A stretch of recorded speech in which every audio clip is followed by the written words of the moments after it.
Am I the only one that didn't know NASA might ditch Earth science? Because honestly, when I first heard about this, I thought it was some kind of wild rumor. But no, this is a real conversation happening at the highest levels of the world's most famous space agency. NASA, the organization that's been synonymous with both space exploration and Earth monitoring for decades, is actually considering a major shift in its priorities. And if you're like me, you're probably wondering, what does that even mean for the rest of us? Seriously, the people tracking hurricanes from space could just stop? Think about it. Every year, millions of people rely on the data NASA collects to prepare for hurricanes, wildfires, floods, and other natural disasters. Those satellites up there aren't just floating around for fun. They're our early warning system, our eyes in the sky, and sometimes the difference between life and death for entire communities. If NASA steps back from Earth science, who's going to fill that gap? Can anyone else even come close? Let's break down the wild announcement.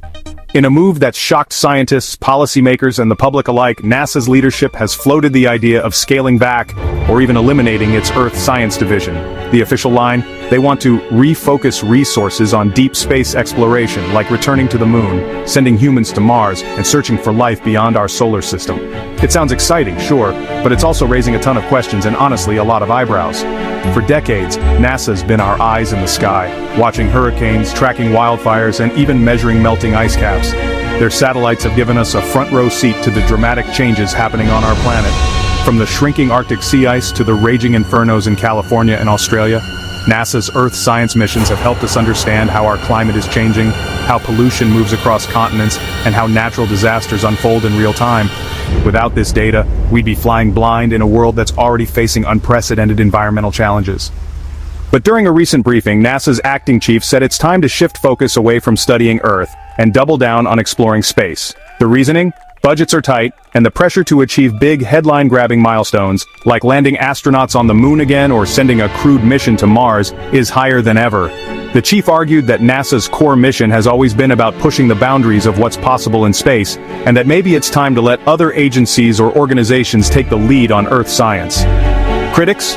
Oh, they're not having it. Scientists, environmentalists, and even some former NASA officials are sounding the alarm, warning that this move could have devastating consequences. They argue that NASA's unique expertise, global reach, and technological capabilities make it irreplaceable when it comes to monitoring our planet. Some are calling the plan short-sighted, even reckless, especially as the impacts of climate change become more severe and more obvious every year. The backlash has been swift and passionate. Environmental groups have organized protests outside NASA headquarters, demanding that the agency keep its commitment to Earth science. Social media has exploded with hashtags like #SaveEarthScience and #EyesOnEarth, as people from all walks of life share stories about how NASA's data has helped their communities prepare for disasters or understand local environmental changes. Even some politicians have weighed in, urging Congress to protect NASA's Earth science budget and ensure that the agency continues its vital work here at home. Experts say NASA's Earth science isn't just cool data, it's vital for climate change, disaster warnings, and understanding what's happening on our own planet. The information gathered by NASA's satellites feeds into weather forecasts, disaster response plans, and long-term climate models used by scientists around the world.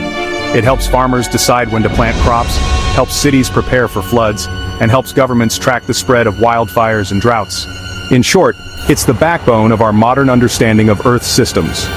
Imagine a world where emergency responders don't have access to the latest satellite data during a hurricane, or where farmers can't rely on accurate weather predictions to protect their crops.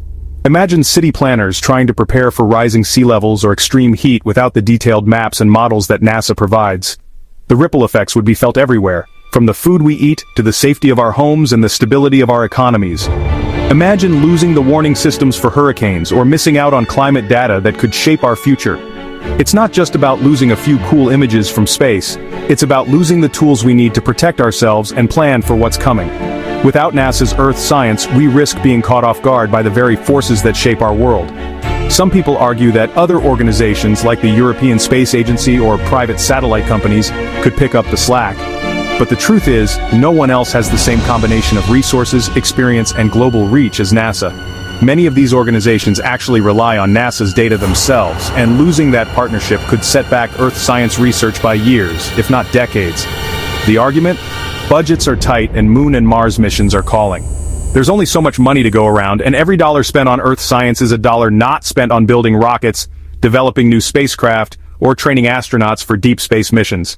It's a classic case of tough choices and competing priorities, and there are no easy answers. To be fair, the dream of exploring other worlds is what inspired generations of scientists, engineers, and ordinary people to look up at the stars and wonder what's out there. NASA's achievements in space are legendary, from landing on the moon to sending probes to the outer planets and beyond. The idea of focusing even more on these bold missions is undeniably exciting, and it's easy to see why some people think it's the right move. But here's the kicker. Can we really explore the universe while ignoring the only home we've got? Every astronaut who's ever looked back at Earth from space talks about the overwhelming sense of connection and responsibility they feel for our planet. They see how fragile and beautiful it is, and how thin the line is between safety and disaster. If we lose sight of that, are we really living up to the spirit of exploration that NASA was founded on? Many former NASA leaders have spoken out, reminding us that the agency's greatest achievements have always come from balancing the drive to explore with the need to understand and protect our own world. They argue that Earth science and space exploration aren't mutually exclusive, they're two sides of the same coin. By studying Earth from space, we learn more about other planets, and by exploring other worlds, we gain new insights into our own.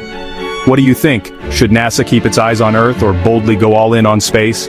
Is it possible to do both, or do we have to choose? This debate isn't just about budgets or politics, it's about our values, our priorities, and the kind of future we want to build. Do we want to be a species that looks outward, searching for new worlds, or one that takes care of the world we already have? Or maybe, just maybe, we can find a way to do both. The next generation is watching. Kids in classrooms, families at home, scientists in labs, they're all looking to NASA for leadership and inspiration. The choices we make now will shape not just the future of space exploration, but the future of life on Earth.